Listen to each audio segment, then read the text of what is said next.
This is Johnson. He's got it. And he will score. Touchdown, Vikings. Their dangerous wide receiver, 36 yards. And the Vikings are able to close the gap just a bit.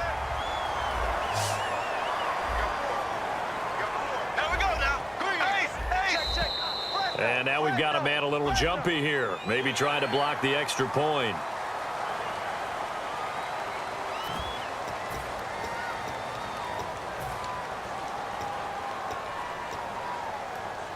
So let's try this again as they come to the line to go for two. Let's go. They'll try and sneak it. And he is going to be stopped short of the goal line. Oh, they'll mark him inside the one. He just couldn't keep churning those extra few inches. And the two-point attempt is turned aside. That'll be taken in the end zone.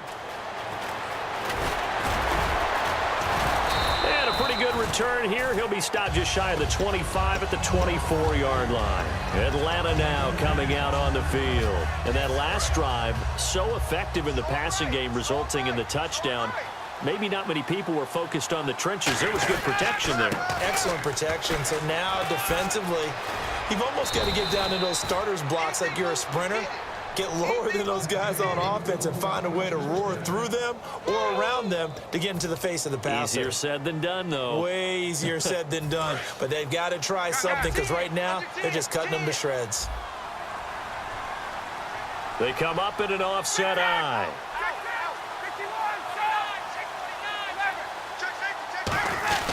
Freeman again, a first down carry.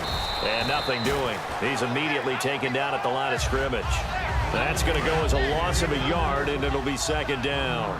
So, Brandon, when this offense gathers together to watch tape for this game, they're going to be feeling pretty good about themselves until the coaches get upset about the play we just saw. But you know their defense is going to be. But we put up big points all game long. The defense is going to win one every now and then. It's a tried-and-true formula, and I don't think it'll change for as long as we play football. If someone's trying to throw the ball and you can put pressure on them and make it tough, that's only going to help your defense. Yeah, he's since being hurried. He got rid of it before taking the hit, but incomplete. Here's Ryan, and this is going to be incomplete. He was trying to hit Taylor Gabriel that time. Now fourth down. But no second guessing the call here. It was third and long, so throwing the football was probably the smart play to try and pick it up. But they don't get it, and now the defense goes off the field feeling pretty good about themselves, gaining some momentum as they force them into a likely punting situation.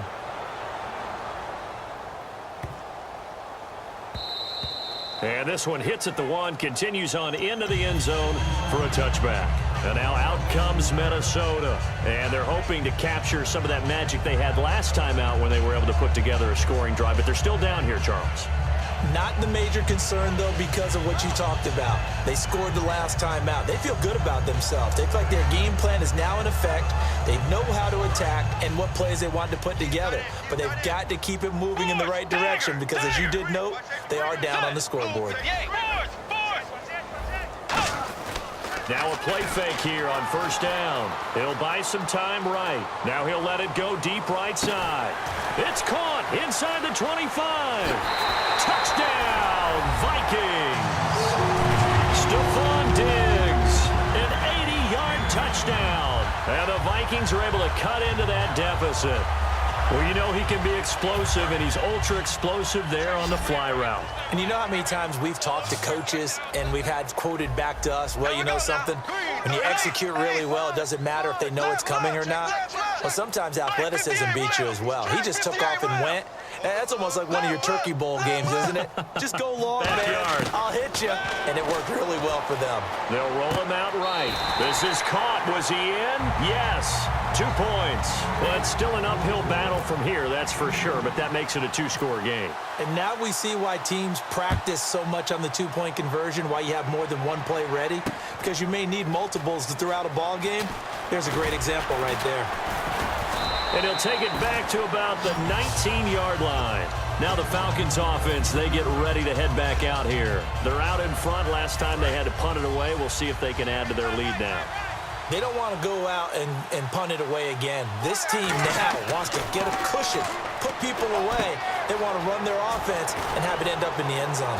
And he's going to get this one across the 30-yard line. A nice pickup there of 11 yards, and it'll move the sticks.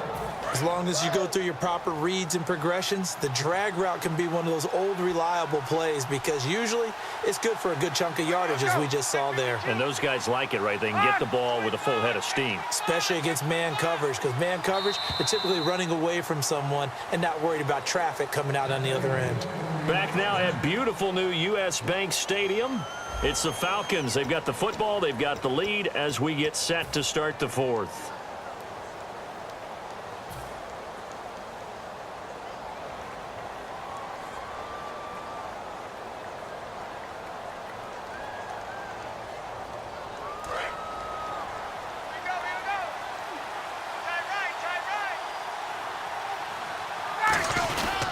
This is Freeman on 1st and 10. Found a little room there as he's up to about the 37. It's a 7-yard carry to set them up with a 2nd and 3. And in this situation with the lead 4th quarter, they're liking keeping the ball on the ground, I'm sure. That's just smart football, but you know the defense has to know it as well. They've got to stop them here. So now we're going to see that loading the box in a big way. 6, 7, 8, 9, whatever it's going to take, puts a little bit more pressure on your big offensive line. And a good swarm to the football defensively as they get him down at about the 40. They got 2 of the 3 they needed there. It leaves them with 3rd and just a yard. Partner, we know today's NFL is really built around the guy throwing the football. But these short runs, they still pay dividends because they can take their toll on a defense and they can add up as the game goes along. You control the clock, you control the ball. And that way, you often control the game.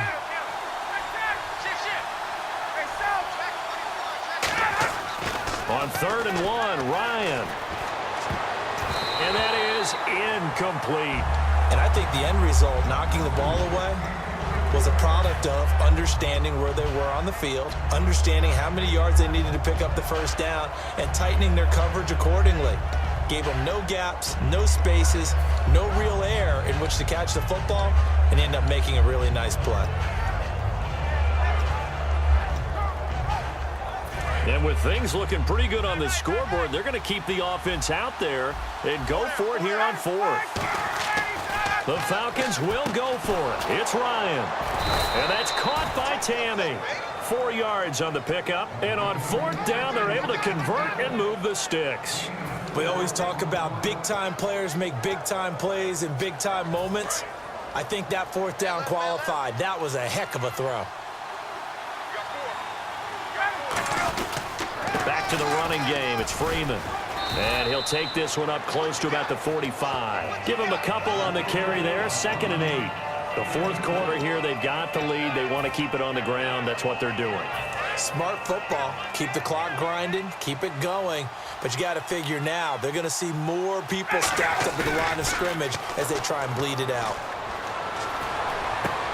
And that's caught inside the 35.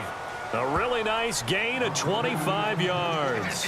He's played a great game. It continues right there, even with this lead, confident to throw the pass and have the reception made. There's no doubt who the leader of their team is there? There's no doubt who they want to ride all the way to the finish, because strategy would tell you run the football, run the clock down. Instead, they're letting him throw it because they feel that confident in what he's getting done. Now it's Freeman. 8 yards on the pickup, and now they'll have some options on 2nd and short. Well, they'll take that every time with a lead. 1st down, 4th quarter, getting 8 yards. You love that. They will take it, and you have to ask the defensive guys, why did you give it? I mean, you know the situation. You're down, have to stop them, have to get the football back, but 8 yards on 1st down puts them back on their heels.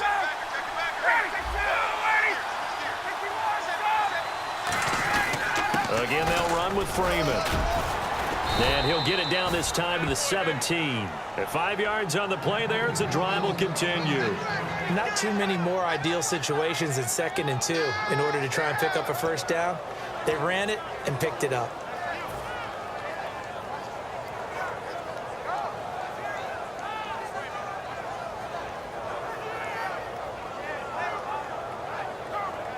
And a new set of downs here after picking up the 1st on the ground.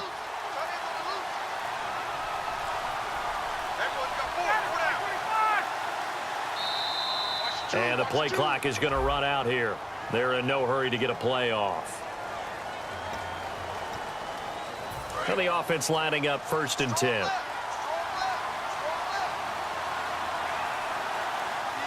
They come up in an offset eye. After the penalty, here's Freeman. And he is going to lose yardage here. That's going to go as a loss of 2, and it'll be 2nd down.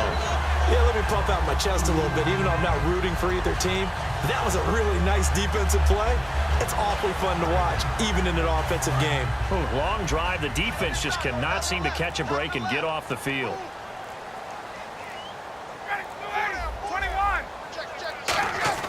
Oh, look at this. Ryan's going to throw it. And, oh, not only did he drop it, he dropped it in the end zone.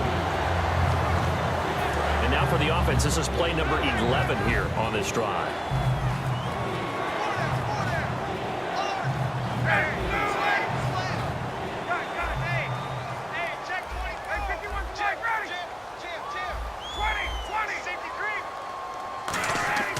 On 3rd down, Ryan hit, and he lost the football.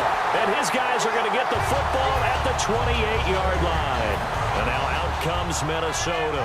What do you do here down like this in this situation? Do you maybe just pick something out of the playbook you haven't called in a while, or you call it a day? You can do that, or you pick something that's a staple for you and should work better and try and execute that on the way out the door and maybe get back to base and feel a little bit better. And this is intercepted, and that should do it. Picked off by Robert Alford.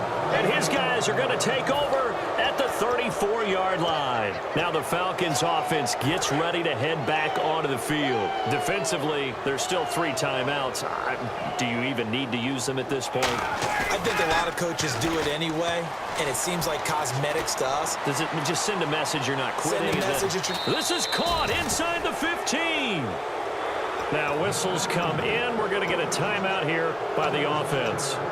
It's just their first. They've got 2 more to use here in the final stages. In the red zone this time.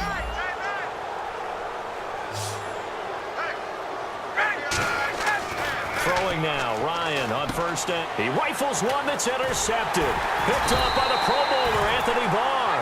And a big turnover there as his guys will get the football back. Now the Vikings offense works their way back onto the field. This is just an exercise in futility. Do you even bother running a play here offensively? I wouldn't, because now is not going to erase what's happened during the game. So after it's over, you're going to go to the film, find out where the game was really lost. But this is not a situation now where you're going to make up for anything. We'll see what they do here. Charles, we saw a lot of points go up in this one. Certainly defensively, stuff that they can look at on film, don't you think? No doubt about it. And they've got to go back and check where the errors are, how they're going to fix them, and continue to get better at what they do. But they also need a little adjustment with their confidence. To give up that many points, even if you win a game, that can hurt you.